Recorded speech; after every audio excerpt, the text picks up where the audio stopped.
Friends, welcome to my kitchen. આજે આપણે એક કોરો નાસ્તો બનાવશું, એટલે કે તળેલા પૌવાનો ચેવડો. ગુજરાતીઓના ઘરમાં ચેવડો તો હોય જ, પછી તે તળેલો હોય કે કોરા પૌવાનો હોય, પણ ચેવડો તો નાસ્તામાં જરૂર હશે જ.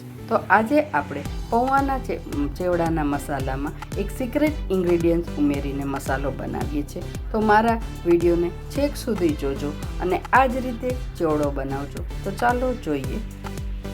ચેવડો બનાવતા પહેલાં આપણે મસાલો બનાવશું. તેના માટે એક નાનકડા પેનમાં ધાણા શેકવાના છે. અહીંયા મેં 1 ચમચી ધાણા લીધા છે અને તે 1 ચમચીના માપથી જીરું લીધું છે. અને હવે એ બંને નાખ્યા પછી વરિયાળી નાખશું. એટલે આ ત્રણેય વસ્તુનું માપ એકદમ સરખું રાખવાનું છે. હવે તેને ધીરા તાપે શેકી લેવાની છે. આ ત્રણેય વસ્તુ શેકાતા થોડી વાર લાગે છે, એટલે તેને સૌથી પહેલાં શેકવી જરૂરી છે. હવે આ ધીરા તાપે એકદમ શેકાઈ જાય ત્યારબાદ તેમાં બીજા તેજાના એડ કરશું. તમે જોઈ શકો છો કે ધાણા, વરિયાળી અને જીરું થોડા ગોલ્ડન થઈ ગયા છે. હવે એ ગોલ્ડન થઈ જાય ત્યારબાદ તેમાં તજ, લવિંગ અને મરી એડ કરવાના છે. અહીંયા મેં એક મોટો ટુકડો તજનો લીધો છે, 4 થી 5 લવિંગ લીધા છે અને મરી. આમાં થોડુંક મરીનું પ્રમાણ વધારે રાખવાનું છે, એટલે 10 થી 12 દાણા મરીના લીધા છે. હવે તેને પણ આપણે ધાણા વરિયાળી સાથે ધીમા તાપે શેકવાના છે. આ મસાલો આપણે ખૂબ જ ધીમા તાપે શેકશું તો તેની સુગંધ વધારે સરસ આવશે. હવે છેલ્લે તેમાં એક સિક્રેટ ઇન્ગ્રેડિયન્ટ એટલે કે મીઠા લીમડાના પાન એડ કરવાના છે. આમ તો આપણે મીઠા લીમડાના પાન ચેવડામાં તળીને નાખતા હોઈએ છીએ, પણ જો તમે આ રીતે શેકવામાં એટલે કે મસાલો બનાવવામાં મીઠા લીમડાના પાન એડ કરશો તો મસાલો ખૂબ જ સરસ બનશે. હવે તેને પણ આપણે ધીરા તાપે હલાવતા જઈએ અને શેકવાના છે. તમે જોઈ શકો છો કે બધો મસાલો શેકાઈ ગયો છે અને લીમડાના પાનનો કલર પણ ચેન્જ થઈ ગયો છે અને તમે આ રીતે હાથ લગાડશો તો તેનો ભૂકો થઈ જશે. હવે આને ઠંડો થવા દેવાનો છે અને ઠંડો થશે ત્યારબાદ મીઠા લીમડાના પાન આવી રીતે એકદમ ભૂકા થઈ જશે. હવે આ મસાલો એકદમ ઠંડો થઈ જાય ત્યારબાદ તેને ક્રશ કરવાનો.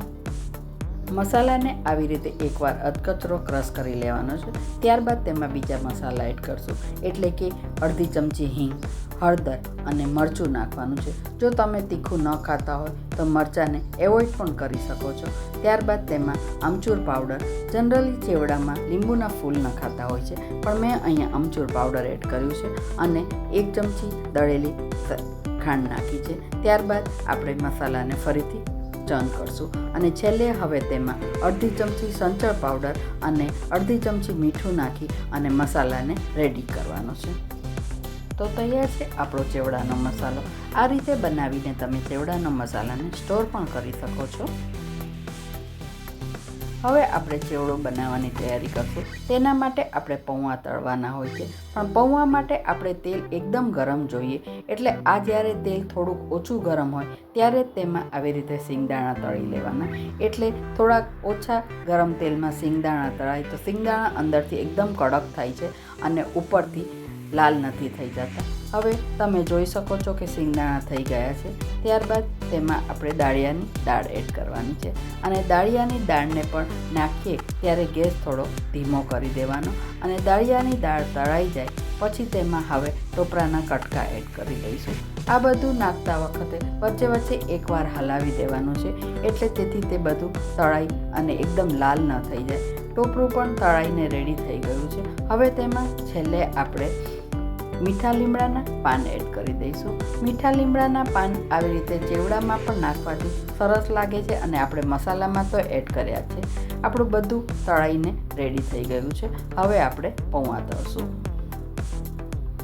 હવે આપણે પૌવા તળવાના છે. આપણે જે તેલમાં સિંગદાણા તળ્યા હતા તે તેલને થોડું ગરમ થવા દેવાનું અને આવી રીતે એક કાણાવાળો જારો લઈ અને તેમાં થોડા થોડા પૌવા ઉમેરતા જવાના અને આવી રીતે પૌવા ઉપર આવી જાય એટલે આપણે તેને તેલ નિતારી અને એક મોટા વાસણમાં કાઢી લેવાના છે. હવે બધા પૌવા આપણા તળાઈ જાય ત્યારબાદ તેમાં આપણે મસાલો એડ કરી દેવાનો છે અને આ મસાલો નાખ્યા પછી હવે આપણે જે પૌવાનું ગરમ તેલ હતું તે તેમાં થોડુંક નાખશું, એટલે કે 1 ચમચા જેટલું, એટલે આપણો ચેવડો સાવ કોરો ન લાગે. અને હવે આ તેલ નાખ્યા પછી આપણે તેને આવી રીતે 2 ચમચા વડે બરાબર મિક્સ કરી દેવાનું. તમે જુઓ છો આપણો ચેવડો રેડી છે. તો તૈયાર છે આપણો તળેલા પૌવાનો ચેવડો. તમે પણ આ રીતે મસાલો ઘરે બનાવી અને સાતમ આઠમ આવી જ રહી છે તો ચેવડો જરૂરથી ઘરે બનાવી લેશો અને મારા વિડીયોને લાઈક અને શેર કરવાનું ભૂલતા નહીં. ચેનલને જો હજી સુધી સબસ્ક્રાઈબ ન કરી હોય તો જરૂરથી કરી લેજો, તેથી આવા જ અવનવી રેસીપી જોવા મળીએ નેક્સ્ટ રેસીપીમાં. ત્યાં સુધી બાય બાય.